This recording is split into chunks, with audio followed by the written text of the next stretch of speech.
Hello, welcome to Gardener's World.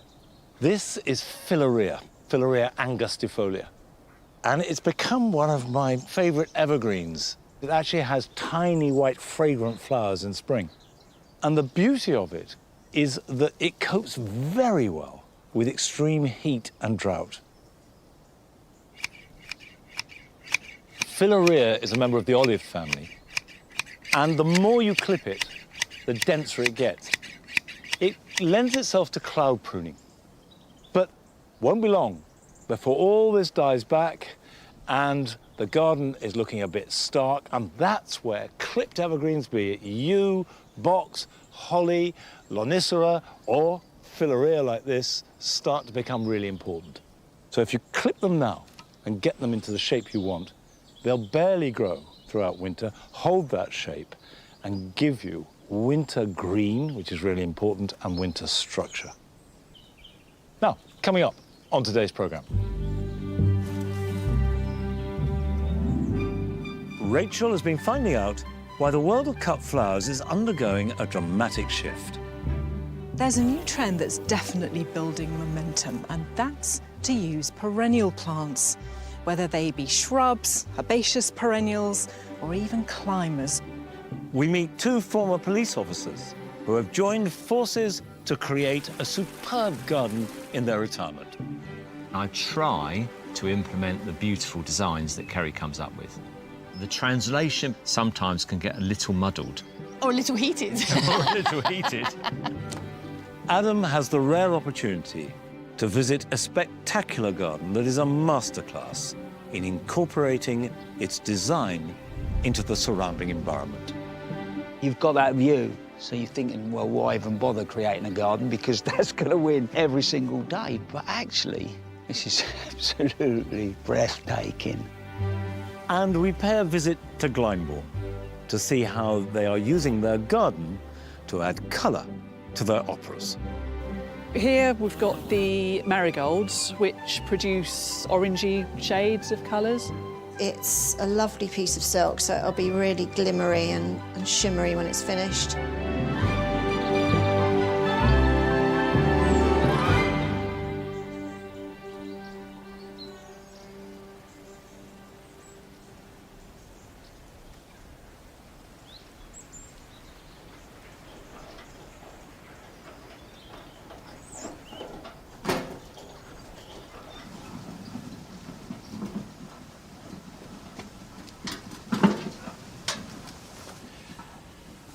Now the doghouse is finished, on the outside at least, we can move on to the next stage, because at RHS Chelsea, we clad the walls with all sorts of climbers and plants to make it look as though it'd been there for ages and feel as though it was somehow emerging out of woodland. Well, I don't need to do that here, but I would like to use it to grow roses. So I've got 2 roses. And of course, because it's the writing garden, the roses themselves are white. Now, before you plant any rose, particularly a climbing rose, you do need to prepare the ground. The soil here is very compacted and very dry. So I've dug it over. You need to get right down, and if you can, make sure you break the compaction as deeply as possible. Now, this is a modern rose. It's called cheek to cheek and grows about 7 foot wide and about 5 foot high, so it is not a big rose. I don't want to plant it there. That's the wrong position. It needs more room. It needs to come back to here. When you plant any climber of any kind against a wall or a building, bring it out at least a foot and twice that if you've got the room. And then I will get a cane and angle the growth back to the wall, where I will have wire supports. The intention is to train it under the window and up the other side and up here. So that's going at that spot. One, it gives the roots a chance to grow outwards and not just in one direction. And 2, if there's an overhang of the roof or a gutter, that will shelter them from rain. So just plant it away from the wall.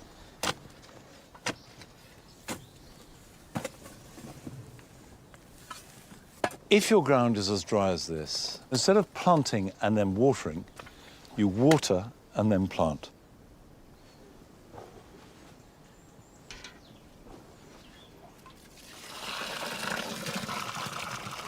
So fill the hole with water and let it drain away. Then put the plant into damp soil. 9 times out of 10, I would not advise adding any kind of compost or enrichment to a planting hole, because all that does is encourage the roots to stay in the hole, whereas what you want them to do is go out into the soil. However, because this is so powdery and dry, I'm going to add a little bit of compost underneath the rows, just to give it a bit of substance to hold moisture. Pop that in underneath, like that. Take this out of the pot, and the level you're looking to plant it at is ideally about the level of where my finger is, about an inch below the surface. And there are 2 reasons for that. 1 is to secure it in the ground, and 2, it's much less likely to sucker, because this part here is different to the top. It's been grafted onto it. And if it's above ground, you get shoots coming from the graft, which will be different to the rows.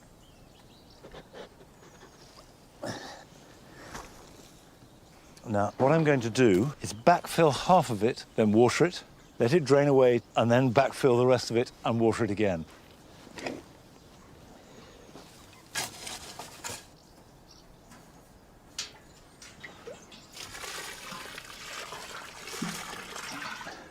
The reason why the water is green is because I've taken it from the water butt by the greenhouse, which has sat pretty stagnant for weeks and weeks, if not months. So it's turned a bit green, but the water will be fine. Okay, now I'll fill back on top of that.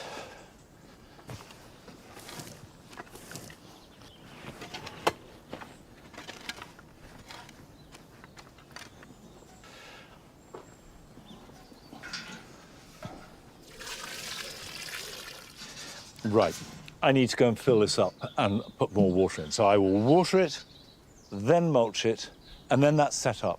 Right, while I go and get more water, we're going to join Rachel in Oxfordshire as she visits a flower farm with a difference.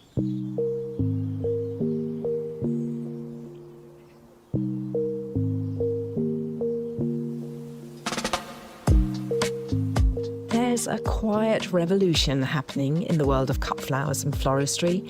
In part, it's a reaction to our changing climate, but one that brings many advantages. When you talk about cut flowers, most of us immediately think annuals, those delicious, colourful zinnias and cosmos and sweet peas.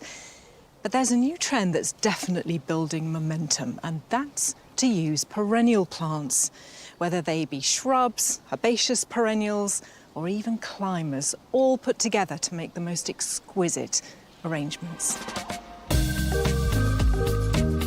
Rachel Siegfried started growing cut flowers here in 2008, focusing mainly on annuals. When she decided to take on additional space, she chose to pivot to perennials.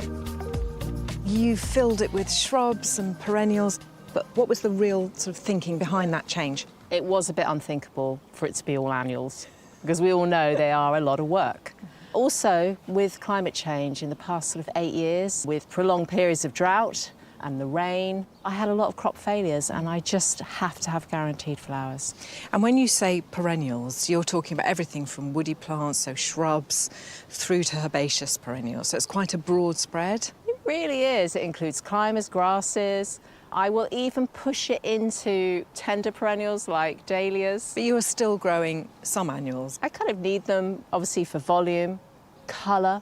It's very exciting, actually. It is. As someone wanting to make arrangements just to come and stand here. It creates a difference in your floristry, which I don't think you can fully accomplish with just annuals.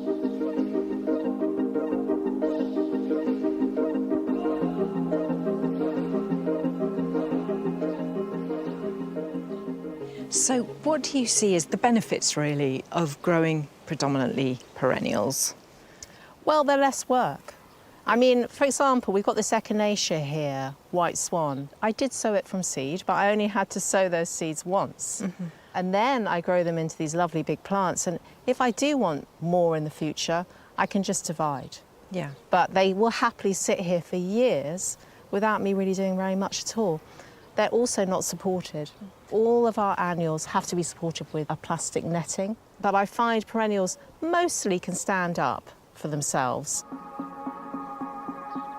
Keeping with these sort of daisy shapes, the heleniums are spectacular. I'm particularly pleased with this very tall golden variety, which is called Luke.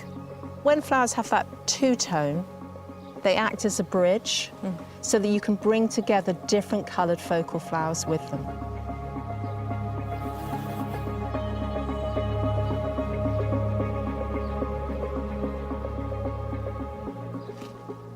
Oh, just look at these beautiful delphiniums. Rather surprisingly, Rachel assures me that she sowed the seed for these this year. So we've got all this growth, this amount of flower in the first year, which is incredible. You do want to get really good type, and these are called the New Millennium series. And they're beautiful, come in a range from white through these soft mauves and blues, and even with a touch of lilac as well. And they're only going to get better. You get about 10 years perennial growth out of these. They'll get even taller than me. She also cuts them right back almost to the base. After the first flowering, sends up a new flush of flowers, so you've got more beautiful blooms in the garden and sensational in a vase.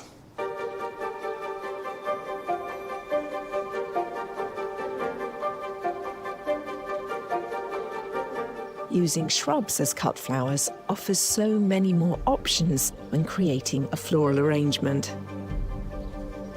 I don't think many of us consider shrubs when we're thinking about what to grow for cutting, but actually, of course, shrubs, trees, the ultimate perennial plants. My father loved them, so I grew up with a lot of them, and he did have a snowberry, but I don't remember it looking much like this, and it's something you really might want to consider. Wonderful, wonderful plant, because it's got this lovely compact shape, and then you've got the little flowers, which the bees absolutely love too, and later on, these berries, and they can last on the plant right up to November.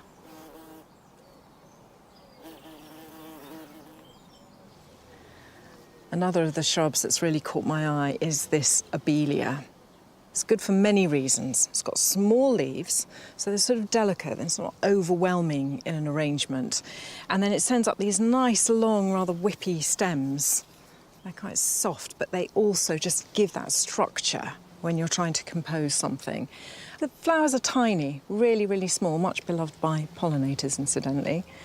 But the whole thing just has a lovely sort of softness to it, so that although it's a shrub, it's got that lightness and delicacy of touch. I think it's a really good one to try.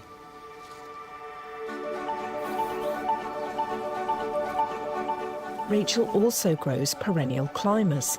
This enchanting clematis caillou has tiny light purpley pink bells that will cascade from your arrangement, lasting for up to 10 days. But there's one perennial she can't live without. Well, this is a picture in itself, you know, the grass here growing through the sort of mallow. It's lovely, isn't it? How important do you think grasses are for cut flowering? Oh, I think they're very important. They're what I call the sort of final flourish of an arrangement, the dancers that add air and movement. I think they love it. I do grow some at home, actually, specifically for that purpose, but I can see I need to add a few more, and this is just gorgeous. Yeah, I do love the pennisetums, and this is the easiest one to grow. It's Pennisetum villosum, the feathertop grass, and I've just grown it from seed, but it's terribly perennial, as long as your soil's well drained, I do have to say that. Okay. And it's cut and come again. This is a beauty, but what other things would you recommend? Well, for this time of year, late summer, autumn, I love to pick Chasminthium, the oak grass. It's a bit like a breezer. It's got that same sort of little nodding heads, and it's also got really good autumn colour.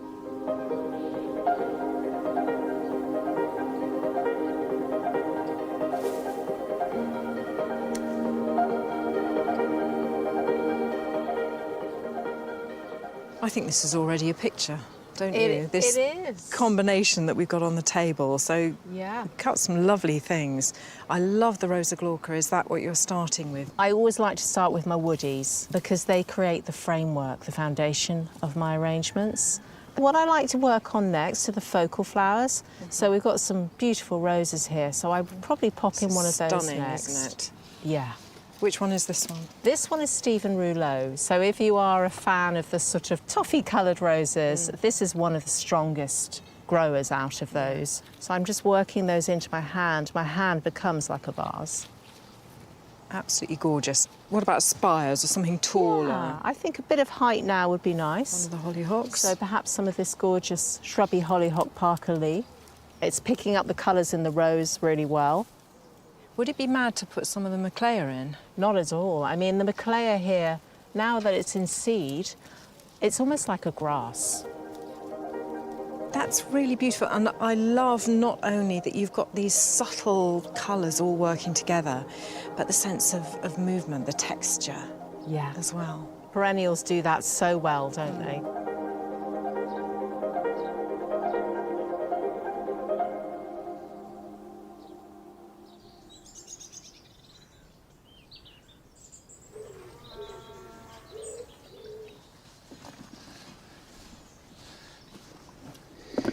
It is interesting. I've heard more and more people, more growers, growing perennials. And also there's a trend to grow more foliage. Because when you think about it, every flower arrangement has foliage of some sort. But don't be put off growing annuals for cut flowers because they are a little bit more work. And I've got these 4 raised beds specifically for cut flowers, and they're working well. They're very small, but they do grow an awful lot of flowers. And this bed here had all summer nigella and cornflowers, and we took them up a few weeks ago. They did really well. And I sowed annuals in this bed, hardy annuals, for picking next summer.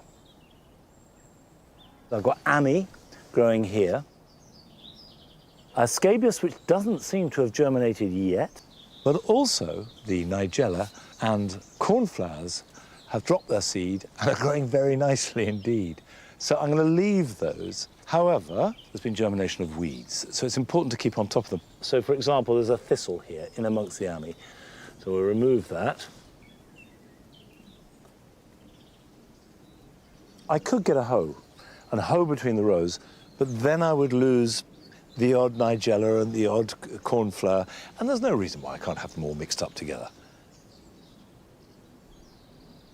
It seems to me that in an age that is becoming increasingly automated and digitized and artificial, the reality of getting on your hands and knees and with your fingers or maybe with a trowel, just gently picking out weeds one by one, is both pleasurable and helpful, because you see the plants, you feel the soil, you can smell it.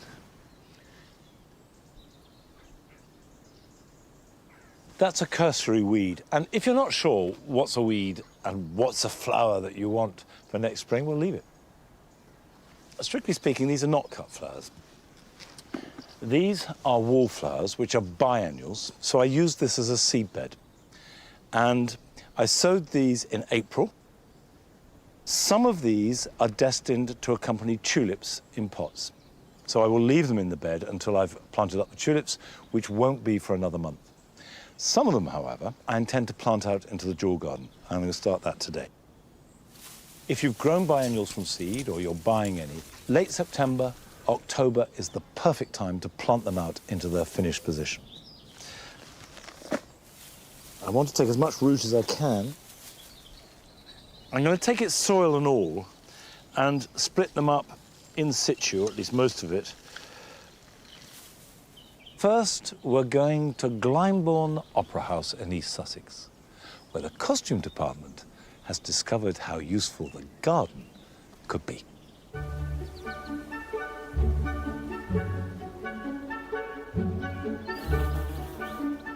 You can create all kinds of natural dye colours from plants and flowers. Colours harnessed from nature have unrivalled depth. And not only that, natural dyes don't harm the environment.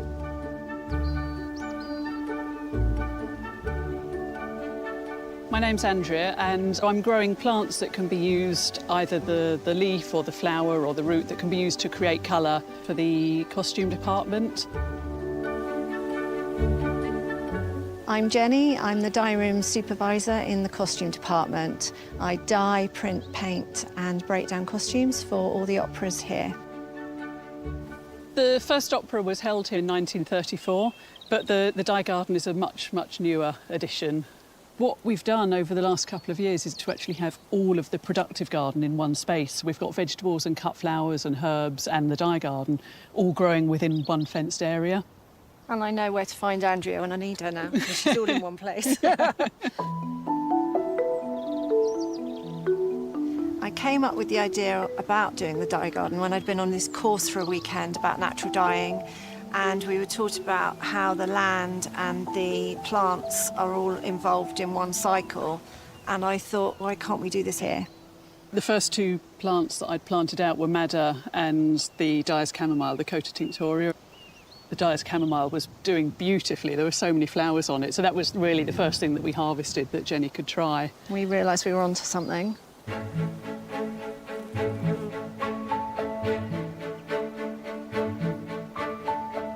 Here we've got the marigolds, which produce orangey shades of colours. And one of the reasons that I love growing these is because they deadhead really easily. And you can just keep going, deadheading them throughout the entire season, and they keep flowering, they keep coming back and coming back and coming back. So if you just keep deadheading them and drying the plants, then by the end of the year you've got quite a large amount of them. In this bed we've got the weld, which is one of the three key dye plants. So you've got the woad, the weld and the madder, which produce blue, yellow and red. And so this is the weld, which is the yellow producing one. It's a biennial, so you have the leaves in the first year and then you'll have the flower stalks in the second year. When they've got the flower on is the perfect time to cut them for the colour, and they produce just such a beautiful, vibrant yellow. It's absolutely amazing. So what I'll be doing with these shortly is just cutting them down at the base, tying them up in bundles and hanging them up to dry. Here we've got the Japanese indigo. So these, you use the leaf to produce blue colours. You can get maybe 2 or 3 harvests if you cut them early enough. The Japanese indigo is Persicaria tinctoria, and the tinctoria in the name is a really good clue that it's a good dye plant. There's a number of the plants that have tinctoria or tinctorum or something related to that, which means it's used for colour, it's used as a dye plant.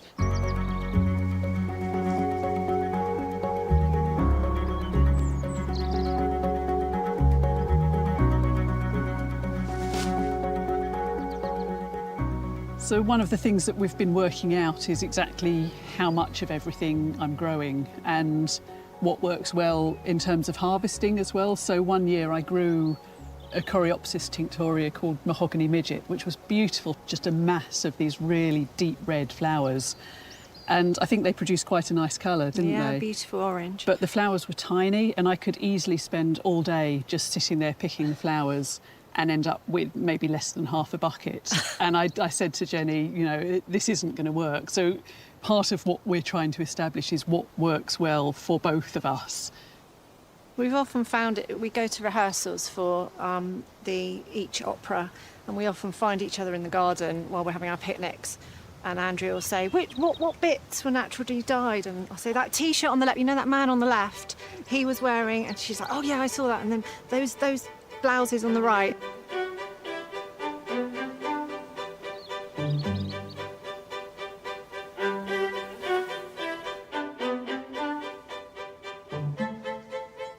We're in the dye room in the costume department, and we're using all the flowers that Andrea has brought to us from the garden. There's all sorts of colours, and they come out on different fabrics in different ranges. So you get really, really bright on some fabrics and not so bright on others. This is weld, which is really bright yellow. And I also like the dahlias. They're very orange. Different types of dahlia gives us different types of orange. A lot of the paler tones were used in Carmen for a dusty desert look. But for the wreckers, there was a lot of yellows. This is where I dry all the plants. It's actually our propagating unit that we use in spring for the seed sowing, and then once all that's gone out, I can take over with the flowers that I'm harvesting through the summer. So what I'm doing is laying them all out in trays. During the summer, when it's really hot, they can dry within a day or a couple of days, but at this time of year, when there's a bit less sun, it can take like over a week. The colour from the Dyer's chamomile is, as you'd expect from looking at the colour of the flower, it's a really good yellow, hopefully. Hopefully Jenny will love it. So I'm just putting some marigolds to boil up a bit. Once I finish boiling up, I strain them all out and put them into another vat that's clean and put my new fabric in to do the sampling.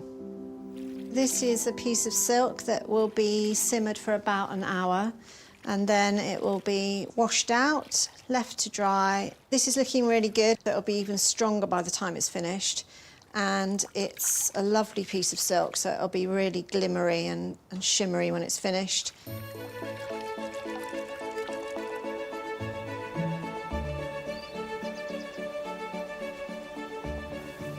My hopes for the future for this are that it just grows and grows, and we use the dyes more and more and more, and I use my chemical dyes less and less and less, and we be more environmental about it.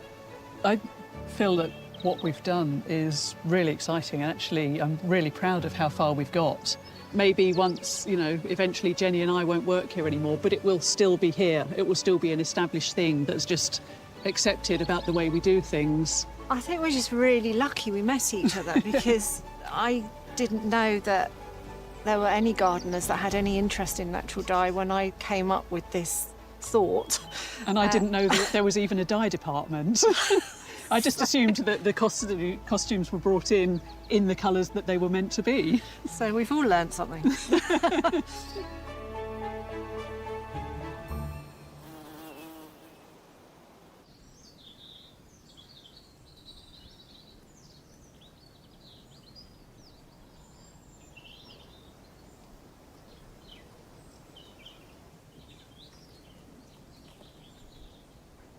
I confess that my own experience of growing plants for dyeing, and I did try, and I grew the plants and we tried to make dyes, ended not so much in failure, but rather dribbled out. But seeing it done properly, fascinating.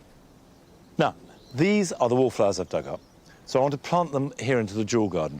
These are not going to flower until next April at the earliest, so none of this will be here. So when you're planning your planting out, put your head into the space of what the garden is going to look like next spring. Now, Fire King is, as the name suggests, wonderful sort of oranges and reds. These are growing in clumps.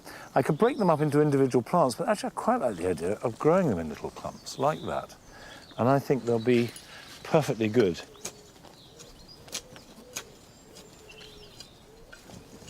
Wallflowers are members of the brassica family, so they're related to cabbages. And they are subject to the same problems. And if you can see on here, there's real evidence of flea beetle. Where they puncture the leaf, you get scarring. It weakens the plant, it won't destroy it, it's not the end of the world. But if, when you pick up wallflowers, you see little insects jumping about, those will be flea beetle.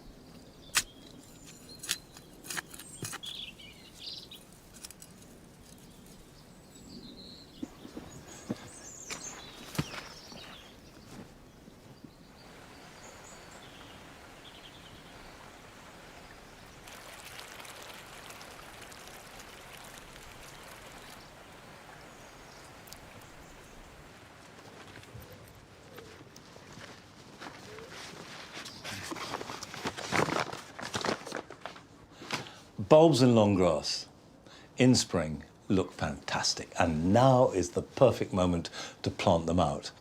Except for tulips. Tulips could wait another month. But if you've got daffodils, crocus, gymnasias, get them into grass now if you can. And there's the rub, because after the summer that we've had, even if it's been rainy for days, the ground is still like iron. And what it means here at Longmeadow is I just physically can't plant them out. I may not be able to for another month or two, by which time it's getting a bit late, because By this time of year, they want to start growing their roots and getting established.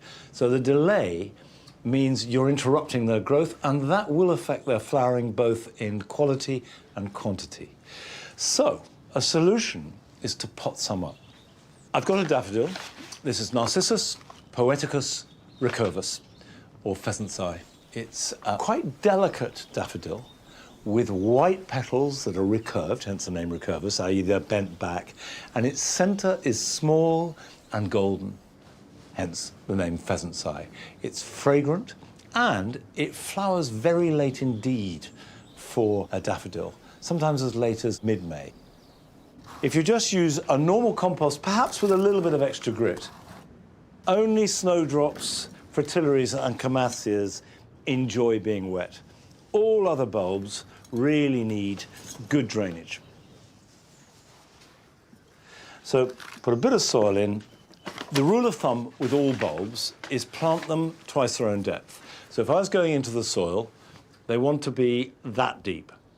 And because it's in a pot, it doesn't have to be as deep as it does when you put it into the ground, but it still wants to be covered and buried. In there like that, and cover it up. And this is not a permanent home. This is a holding bay, if you like a nursery bed for the plants. Occasionally, it's as late as March before I can plant these, by which time they've got lots of foliage and may even be growing a flower stem.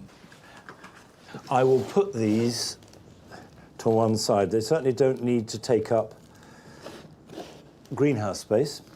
Water them, make sure they don't get absolutely sodden, but make sure also they don't dry out, and you would expect to see the first shoots round about Christmas time. Now, if you're a long-married couple, have shared the same profession, retire within a year or two of each other, with plenty of energy and time left, what do? You go down to the West Country, of course, and make a garden. Our garden has the wizard walk. The two ponds that run into each other. We've got lots of hot borders. The trees of the triangle. We've got the white garden. The terrace. Lots of seating areas. And then the garden room. And then there's the orchard. And the bonsais. And don't forget the chickens. I'm Kerry. I'm Neil. We know each other because we're married, which I don't know if you're happy with that. For me, the garden is a creative playground, a chance to take the ideas that are in my head and put them in the ground. And for me, it's about relaxation and about doing something without any constraint. I can do whatever I want as long as Kerry lets me.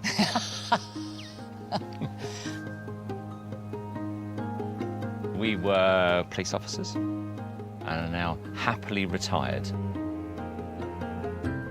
We have been married, coming up for 20 years. We moved here about 4 years ago. And we decided children had all grown up, gone to university, we'd escape to Devon as quickly as we could. We did tell them eventually. So when we first saw this garden, it was a blank field.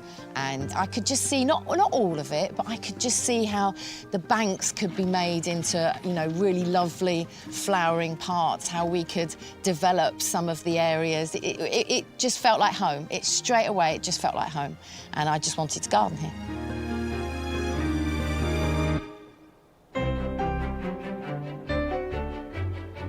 It's just under an acre of Devon grassland when we moved in, with a few apple trees.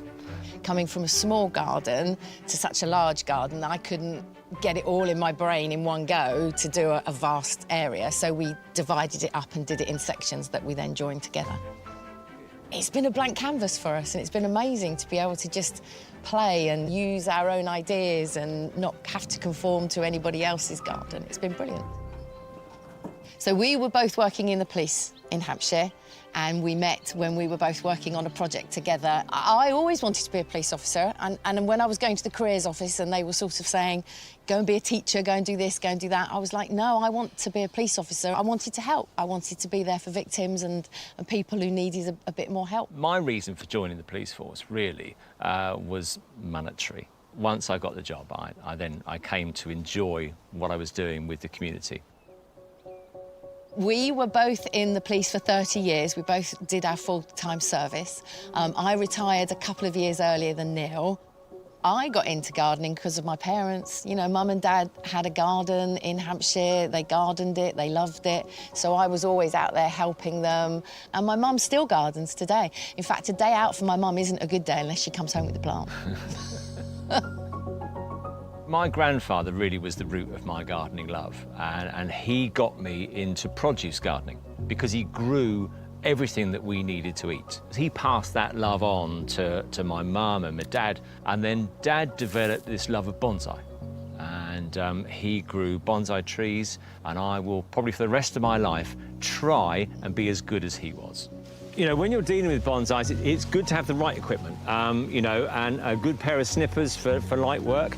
But my father taught me one thing, and that is, why spend a fortune on tools when, if you want to rake the soil or loosen the root, get an old fork from the kitchen, or this is probably a new fork that he made old. And if you want to loosen around the edge of a pot, then cut the end off one of your dining knives and use that instead. If Mum's watching this, this is where they went to. And my role in the garden is just, I'm a plantaholic. So I want to have things built in the garden that show off the plants. I want to put plants in, I want to divide them, I want to weed, I want to garden. That's just, if my hands are in the soil, I'm happy.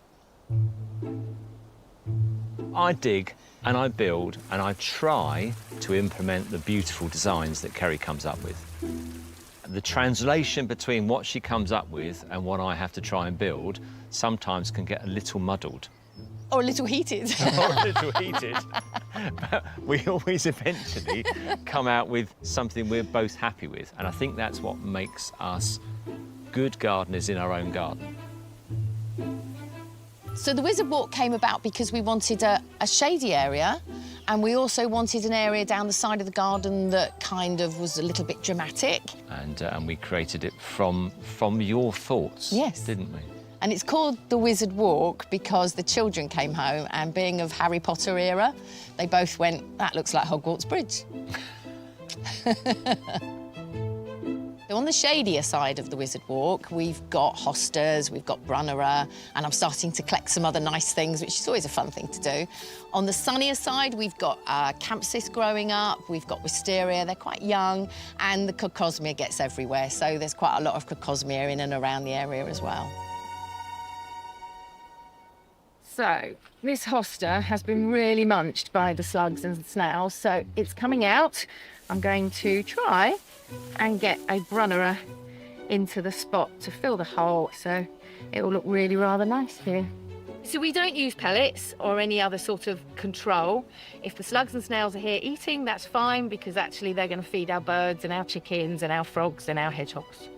Get the bark back round it, and it's good as new. You wouldn't know something else had been there, hopefully.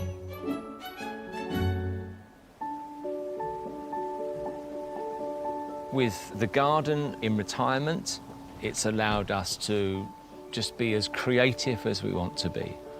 Our working life was more about constraint, but it didn't really match either of our creative abilities or desires. I think we're quite excited about the White Garden because it happened without us really knowing. It was a space. We were given some paving, actually, by some friends who were going to put it in the skip, and it was kind of, we can make a circle out of that, and we can make it quite formal, but then soften it with planting. We've got some white penstemon, we've got some cosmos. The hebes are looking quite sweet and quite pretty in there. There's some white campanula. There's a little bit of rose still growing in there. The gladiolis are in there. What we've discovered as we've been building the White Garden is that it's actually all green, and you put in hints of white. If you go for too much white, it kind of dulls it, I think. It sort of doesn't make it as impactful. Whereas if you go for lots of green and lots of texture and shades of green, that hint of white really pops. every day, I'm completely blown away by where we are. And I think back to our working lives, and certainly, you know, where I worked, you know, the thought that I would be sat in a beautiful Devon garden, I would never have thought that in a million years. And I'm grateful every day for it.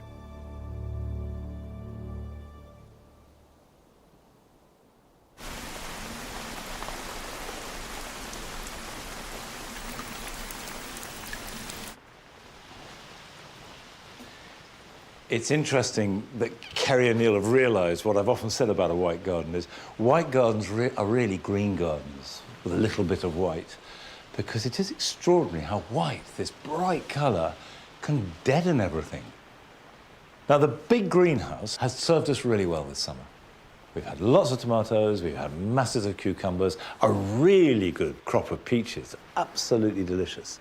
But that's come to an end, and with it, there are a few problems. They're not disastrous, but they are very clear. So, if you take the peach here, you can see, if you look at the leaves, down the middle, you've got this pale area of speckling with white with touches of yellow and just a little bit of fluffiness, and that's an indication of spider mite. Now, spider mite you're going to find in hot, dry places, which in this country tends to be greenhouses. It's not a total disaster. The thing to watch out for is that the mites themselves will look for places to overwinter. They love dark nooks and crannies, and actually bamboo canes are ideal for them. So one of the jobs I'm going to do this winter is untie all the bamboo canes and replace them with probably hazel rods. But in your own greenhouse, it's a good idea to have a good tidy up at this time of year. Just get rid of those nooks and crannies which provide shelter over winter for the mites. However, that isn't too bad. Have a look at the cucumbers.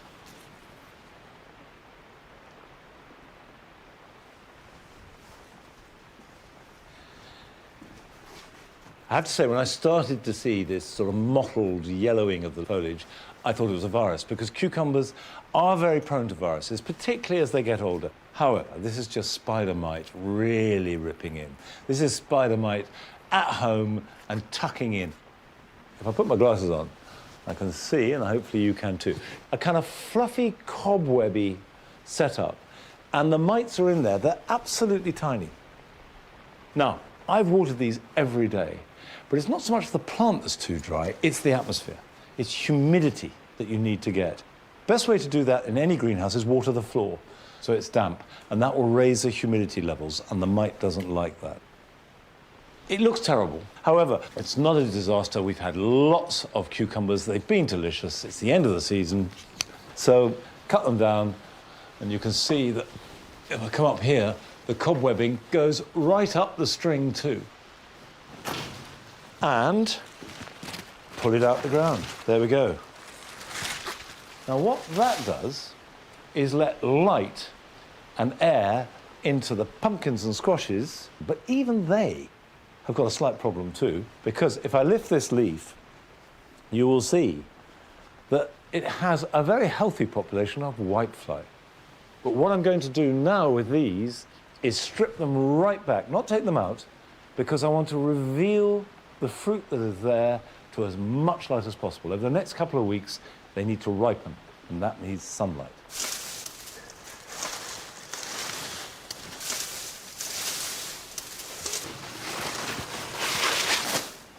Flowers are no use to us at this time of year. Even small fruit.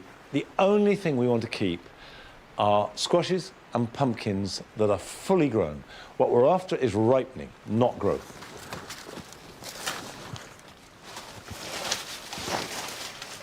Oh, I see. That's grown in amongst the mechanism of the roof.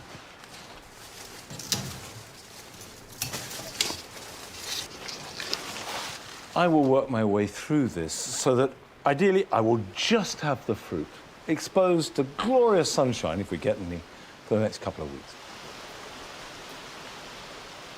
Now, we're going to North Yorkshire to join Adam, who has had a privileged view of a spectacular garden, very rarely open to the public, that has been created by one of our modern masters.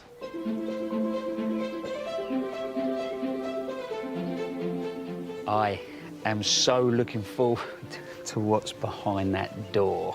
It's a garden that I've wanted to come to for a long time, and I cannot believe I am here. Have I got a treat for you?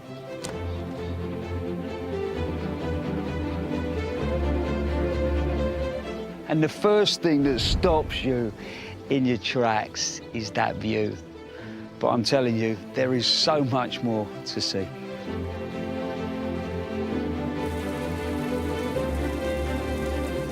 I'm at Mount St John, a private garden near Thirsk.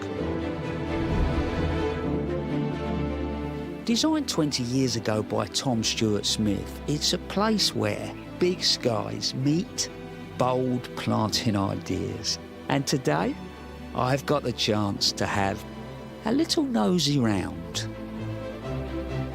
At the heart of it all is head gardener Tim Marshall, who's guiding this remarkable landscape with a steady hand and a real passion for his craft. It's incredible, mate, isn't it? So, yeah, things like the Ep25s are Yeah, great at the moment. yeah. You've got the striking kind of Achilles and Yeah. Malvas. And things like the Dianthus carthusianum, I think it's a fantastic Yeah. plant, how it kind of weaves They its are, way aren't through. they? Yeah. I But they just either seem to work or not work. Yeah, yeah. They Yeah. need to be kind of within something where they can grow through. Yeah. I mean, this is some place. It's like weight on your shoulders. Not really. No, that's good. I have high expectations of myself. Yeah. Because I love it so much. Yeah. It's, it feels natural. Tim, you look at the herbaceous planting, and most people would think that is a huge amount of work. But looking closer, you get the sense that so many of those plants would hold their form. Yeah. Generally, maintenance-wise, it's quite straightforward. Making sure that you're fairly weed-free at the start of the season and letting everything kind of just romp away, but we don't do any real kind of support or tying in. Most of it gets left right through till end of January. And then cut back. Any Yeah. mulching or just leaving? Yeah, we produce a lot of our own mulch. It really kind of helps to keep moisture in and keep weeds down.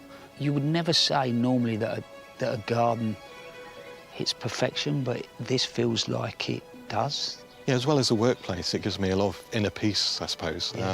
In the mornings, I'll walk in, through the garden, and it's a lovely start to the day. I don't feel stressed in the slightest. It's a lifestyle for me, and a good lifestyle.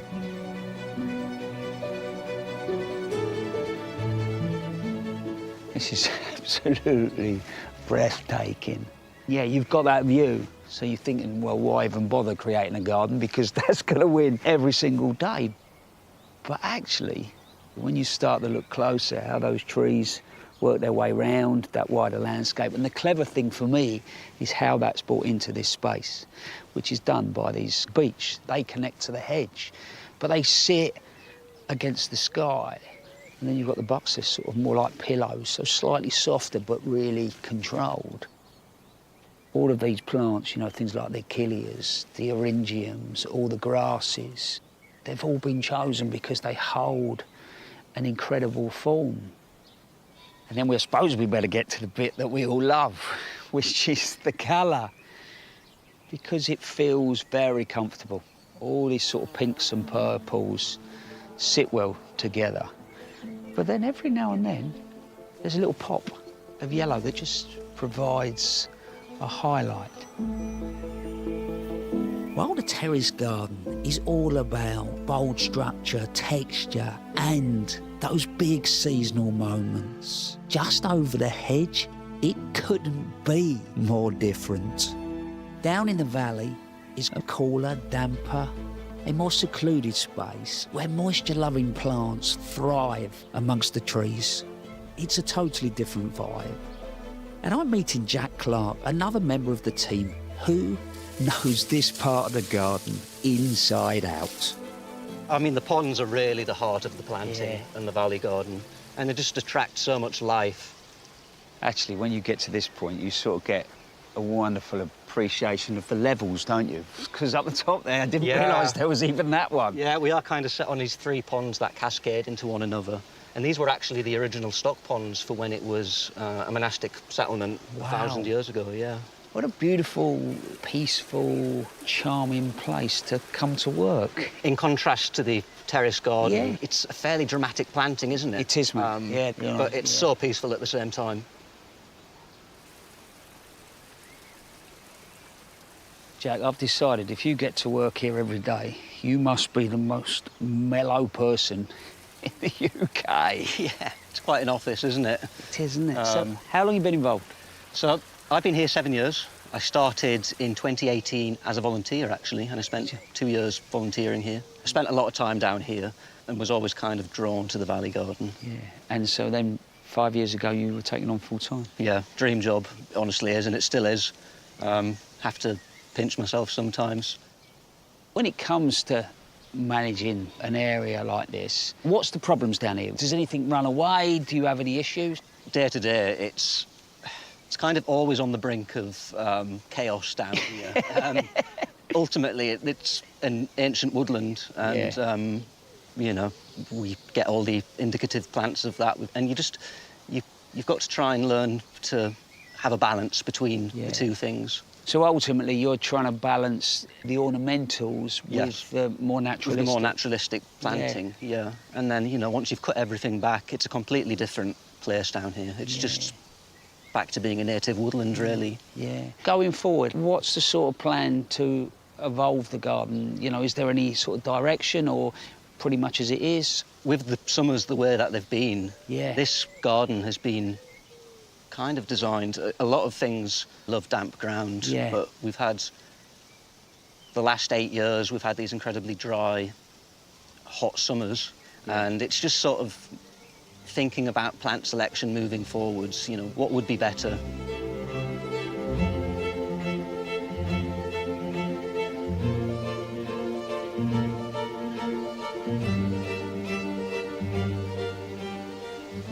This carries an atmosphere that is quite hard to describe. It's an ancient valley, so you've got that history, but then the way it's been modernised is incredible, and you've got the big sort of woodland trees either side, and then the Circidiphyllum japonicum, which is the candyfloss tree, that peppers its way through, and it feels like it links the bigger trees together.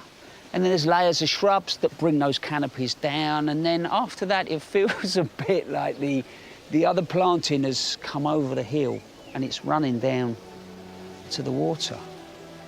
I've also concluded that I want Jack's job.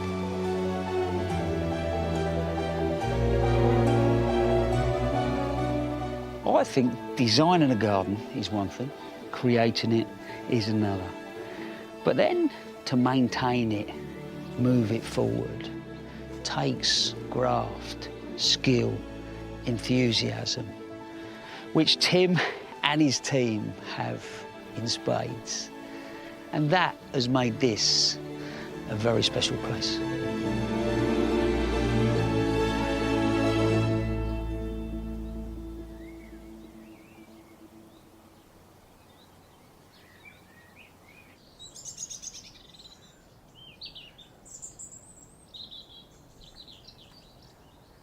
I really envy Adam that visit, because it's a garden that I've read about, I've seen pictures of, and seeing it like that, you realise it is absolutely superb. I'm collecting seeds here, sweet pea seeds, and there aren't that many because there were very few sweet peas. The sweet peas this summer had a horrible time.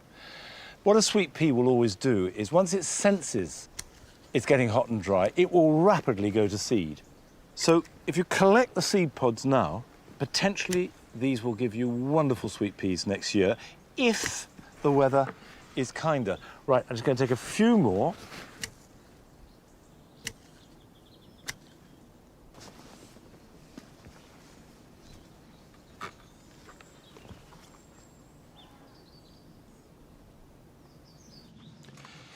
It's been spattering with rain, so I'm going to let these dry.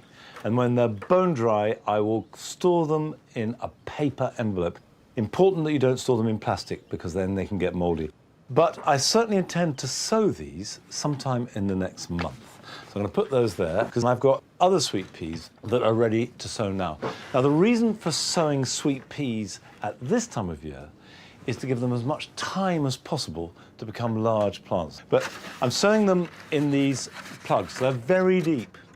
And root trainers are good. I have often sown sweet peas in pots. Doesn't matter what you use, as long as it's got depth. So I will fill them up. I have added sieved garden compost to my normal seed mix because sweet peas are hungry and thirsty plants. And at every stage of their growth, they really benefit from plenty of feed. Right, that is now ready. Now, this is a variety called Janet Scott. This is a pale pink, perfect for the cottage garden, lovely fragrance. Most of my life, I've sown sweet peas actually in spring to plant out in May, but increasingly, I'm coming round to sowing them in autumn. I'm putting one seed per plug. In a plug this size, by next spring, I would expect to have a really good bushy plant. And the bushier it is, the more side shoots it will have, and the more side shoots it has, the more flowers it will have.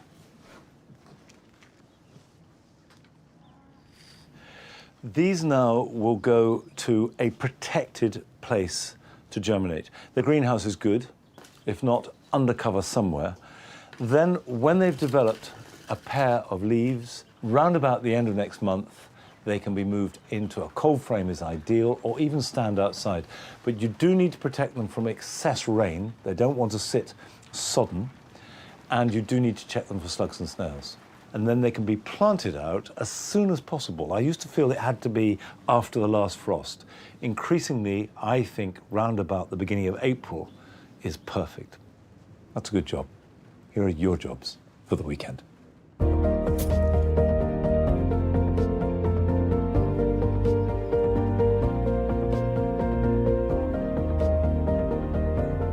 If you grow chili peppers, they're starting to ripen and they look fantastic hanging on the plants. But it's important to remove the ripe fruits so that they don't inhibit the production and ripening of more chilies.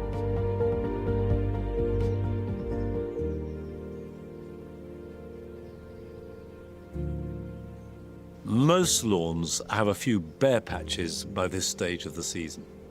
And now is the time to rectify them. Remove any moss or thatch, exposing bare soil, and loosen that lightly. Sprinkle grass seed, not too thickly, and then water it in well and keep it watered until you see the seeds have germinated and are growing. And that will blend in with the lawn and be ready to mow next spring.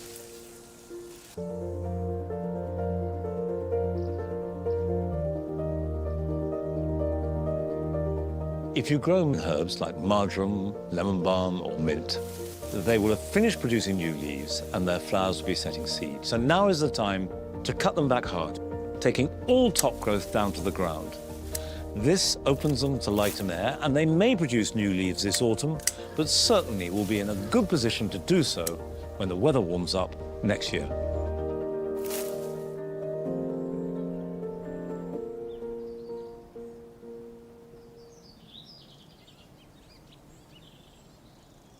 I just felt another couple of drops of rain. It's gone from sunny to rain, and sometimes quite warm sun and very heavy rain all day long. But that's great. It's good to have some rain. And I hope we have a lot more over the coming weeks, because, gosh, we need it. However, what will be, and that's it for today. Francis will be with you next week, and I'll see you back here at Longmeadow very soon. Till then, bye-bye.